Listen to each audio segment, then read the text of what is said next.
Sounding the alarm after conducting a study that predicts the prevalence of diabetes in American youth. The results reveal a staggering increase in the number of type 1 and type 2 diabetes in Heart, over to the pancreas now. Hippocrates, the father of medicine, 400 years BC, no mention of diabetes in his writings. So diabetes is a fairly modern disease. Diabetes is a lifestyle disease. Newton's third law of motion states that to every action there's an equal and an opposite reaction. Why isn't the pancreas working?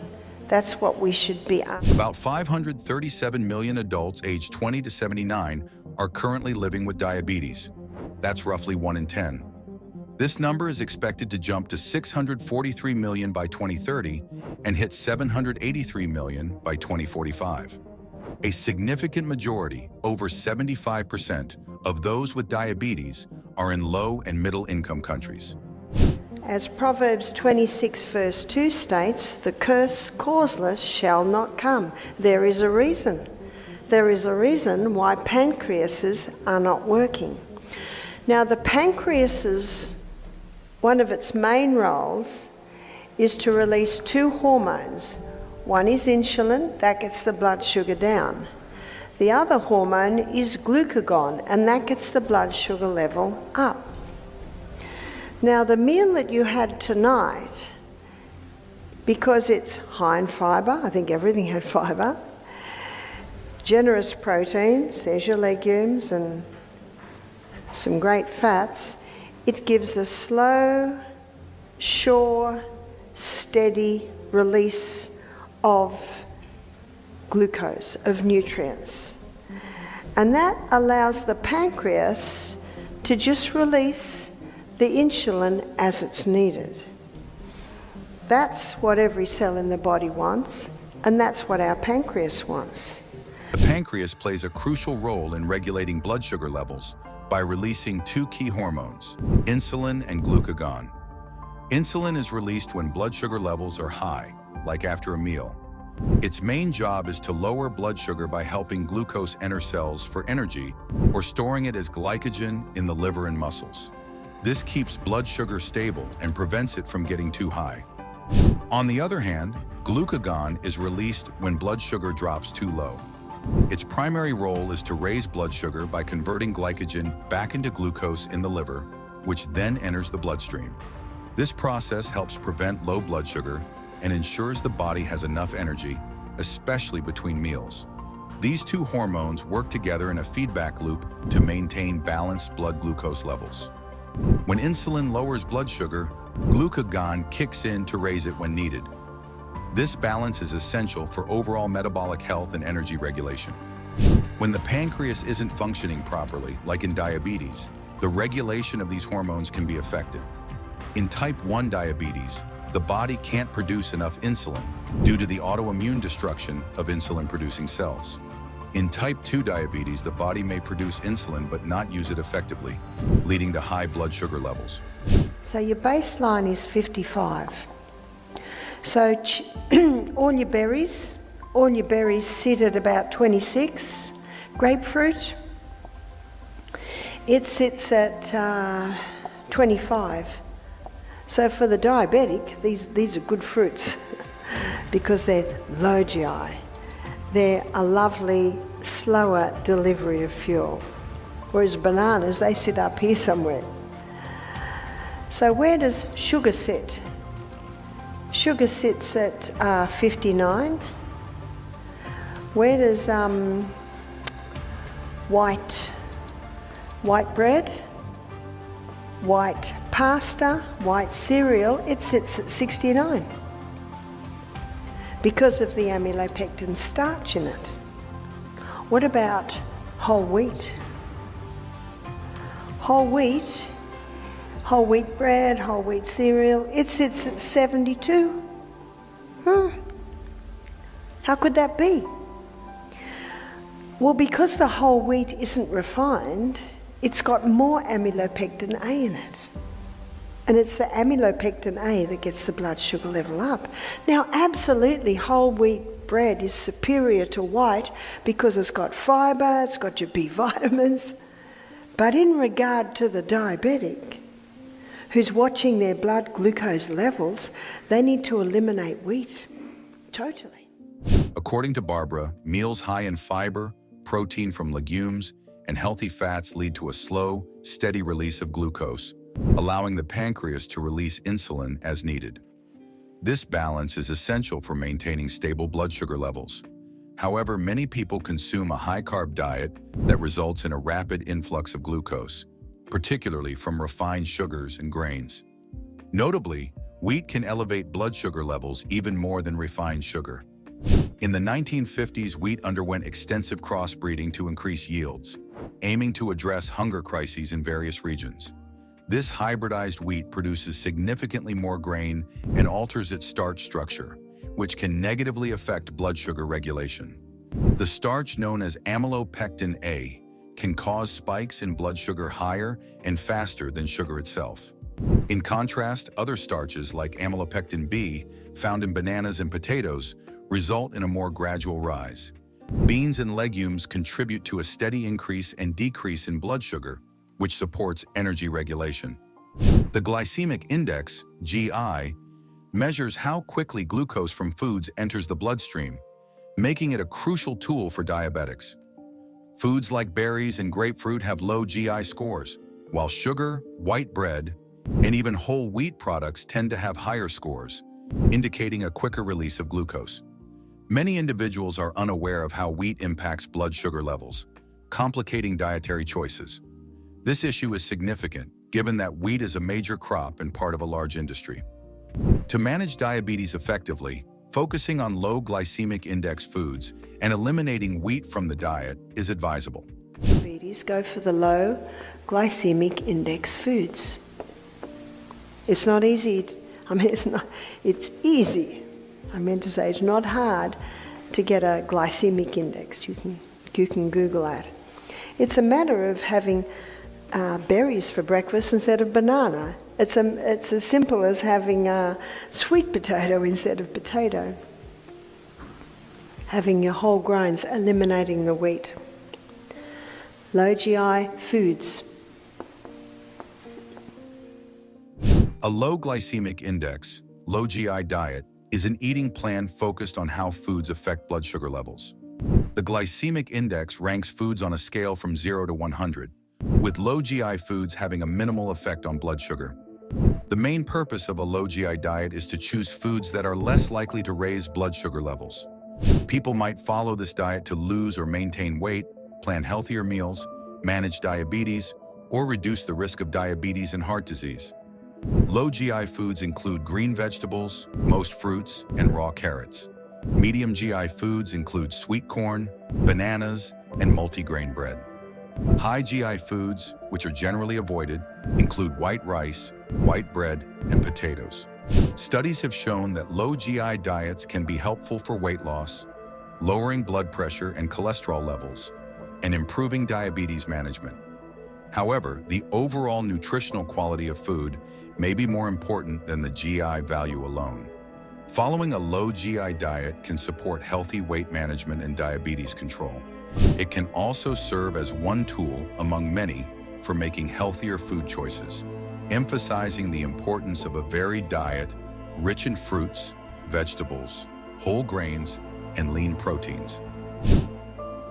Daily legumes. I met a man, he was a scientist, he was 69. He came to our retreat. He said, when I was 42, I was told I had pre-diabetes and to eat legumes every day. He said, I eat legumes every day and I never got diabetes. Because the beans give that lovely, sure, steady delivery of fuel. But how do we stop them causing bloating or wind? You soak them overnight.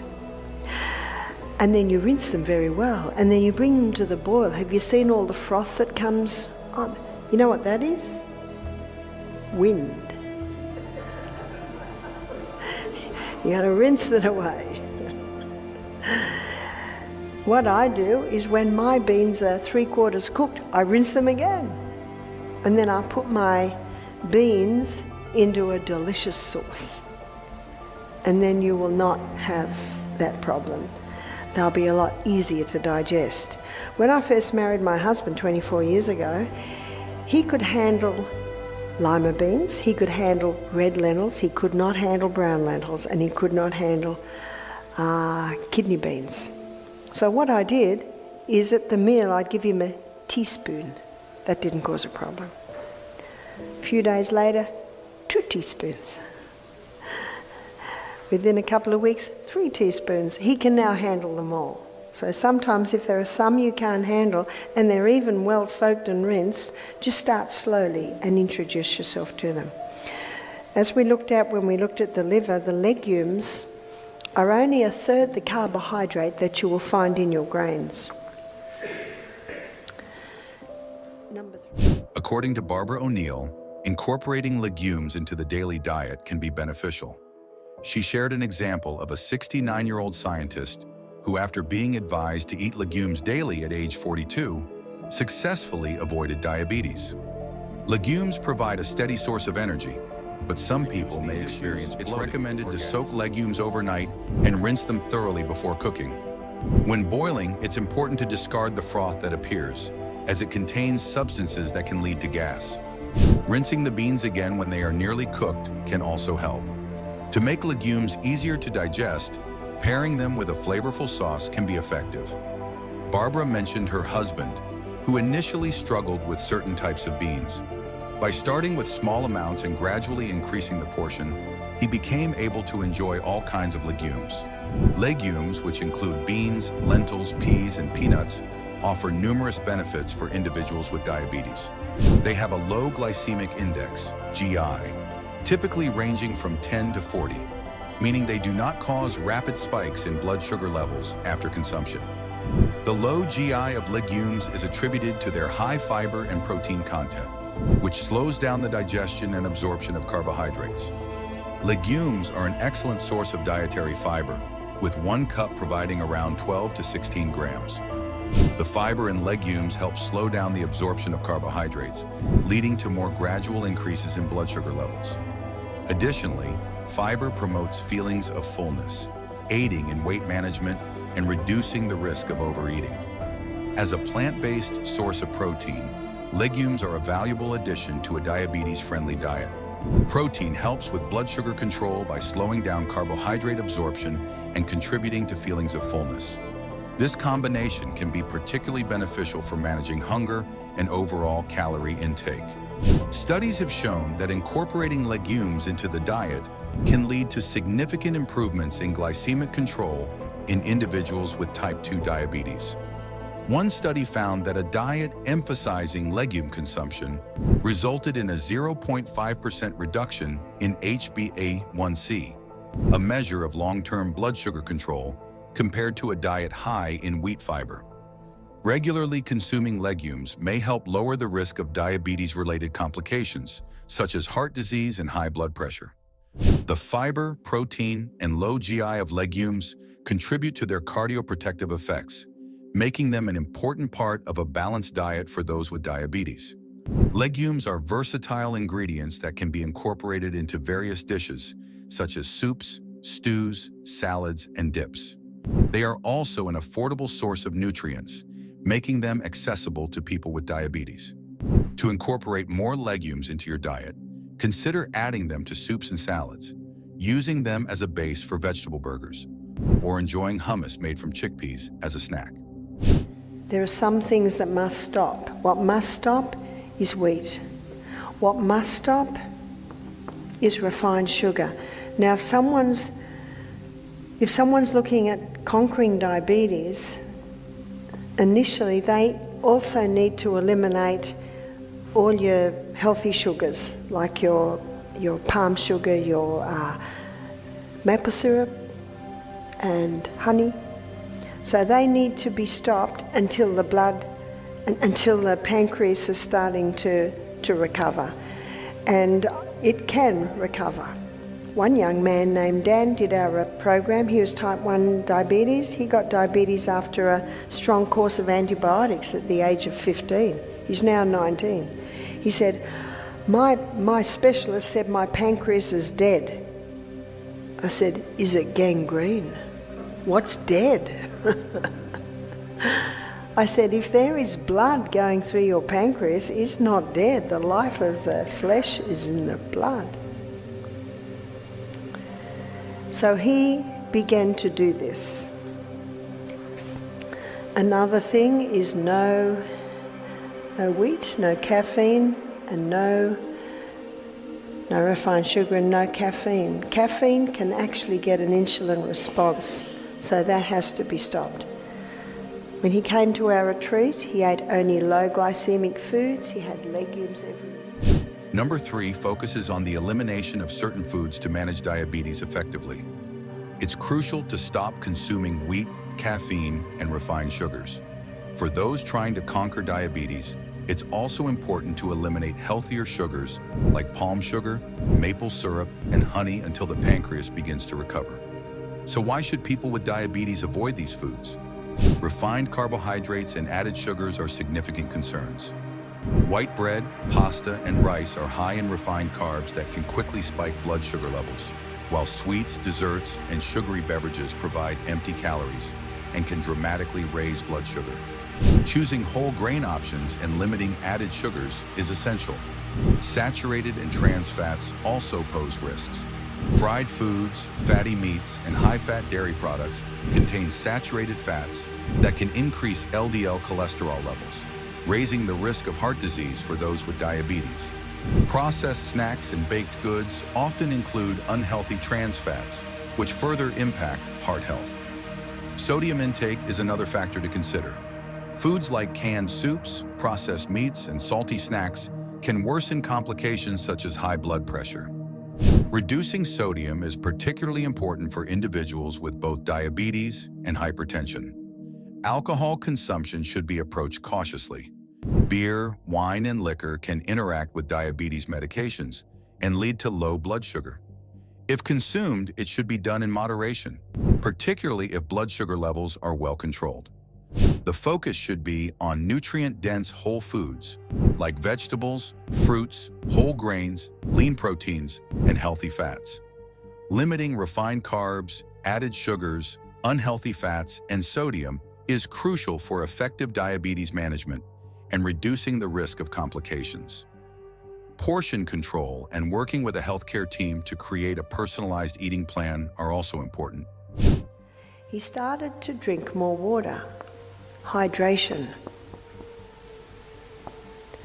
And what he found was if he felt that he was getting a blood sugar level low between meals, he'd have a little bit of the salt and a glass of water and it would maintain him. I do not advise diabetics eat every 2 hours because that really disrupts digestion. When we looked at the journey through the gut, did you notice that digestion averages 3.5 to 4 hours? So you've got to leave that break between meals. According to Barbara, increasing water intake can help with hydration. If blood sugar levels drop between meals, consuming a small amount of salt with water may assist in eating every 2 hours for diabetics, as it can disrupt the digestive process. Digestion typically takes about 3.5 to 4 hours. So allowing a break between meals is essential. Barbara's assertion about the benefits of high-fiber foods for individuals with diabetes is well supported by research. High-fiber foods, especially those rich in soluble fiber, slow digestion and glucose absorption, leading to gradual increases in blood sugar levels. A systematic review highlights that soluble dietary fiber forms a gel in the gut, slowing gastric emptying and enhancing insulin sensitivity, which is beneficial for type 2 diabetes. Increasing dietary fiber intake has been shown to improve glycemic control in people with diabetes. Reviews of randomized controlled trials indicate that higher dietary fiber intake significantly reduces fasting blood glucose and HbA1c levels, a marker for long-term blood sugar control. For example, consuming about 50 grams of fiber daily has been associated with better glucose management. Legumes are especially advantageous due to their high fiber and protein content, while being low in carbohydrates. Research found that regular legume consumption correlates with significant improvements in fasting blood glucose and HbA1c levels, as the soluble fiber helps lower peak blood glucose levels. Barbara emphasizes the importance of healthy fats and proteins, which help regulate blood sugar levels by providing sustained energy. Healthy fats promote satiety, aiding in calorie management, which is crucial for diabetes control. Barbara advises against harmful fats found in deep-fried foods and margarine. Trans and saturated fats are linked to increased inflammation and insulin resistance, making them harmful for diabetes management. Substantial evidence supports Barbara's claims about high-fiber foods, legumes, healthy fats, and proteins in managing diabetes. These dietary choices contribute to better glycemic control and overall metabolic health, helping prevent harmful blood sugar spikes. So, what Dan did is he began to exercise, and the exercise he implemented was the high-intensity interval training. So he'd put his joggers on every morning and he would run up and down the hills. Now he was with us for 4 weeks. He did 2 weeks program and 2 weeks in the garden. HIIT, or high-intensity interval training, is exactly what it sounds like. Intense. It takes your cardio workouts up a notch by pushing you out of your comfort zone. You can mix HIIT with any cardio, whether that's running, using a stair climber, rowing, or jumping rope. You'll break a sweat fast by alternating between short bursts of high intensity and slower recovery periods. This method saves you time because you don't need to work out as long as you would with a steady pace. With HIIT, you can shed pounds, build muscle, and kick your metabolism into gear. Plus, you keep burning calories for about 2 hours after you finish. Intensity-wise, you'll be working harder than with regular cardio, doing short bursts that last from 30 seconds to 3 minutes, followed by similar recovery times. Here's what you should know about HIIT. It doesn't specifically focus on your core, arms, legs, glutes, or back, but cardio exercises like running can help strengthen those areas. While it's not designed for flexibility, it's an excellent aerobic workout, and you can throw in some weightlifting for added strength. The best part, it's free. Beginners can start with just 3 to 4 intervals and gradually increase as they get fitter. You can do HIIT outdoors or at home, whether you're running, biking, or even chasing your dog. No special equipment is needed unless you're using machines or weights. Physical therapist Ross Breakville notes that HIIT is a fantastic way to shake up your routine and get those feel-good endorphins flowing. However, it's not for everyone. You need good motivation and stamina, as it can strain muscles and joints if you're not used to it. If you have health issues like diabetes or heart disease, HIIT can help, but check with your doctor first. Start slow with a few intervals. Those with joint problems should be cautious. And if you're pregnant and did HIIT before, it might be safe in the first trimester. But always consult your doctor. In later trimesters, your belly might limit your movements. So get your doc's approval before trying high-impact training and stay hydrated. That's all for today. If you enjoyed the video, give us a thumbs up and share your thoughts in the comments below. Don't forget to subscribe for the latest updates and hit the bell icon so you never miss a new video. Thanks for tuning in. See you next time.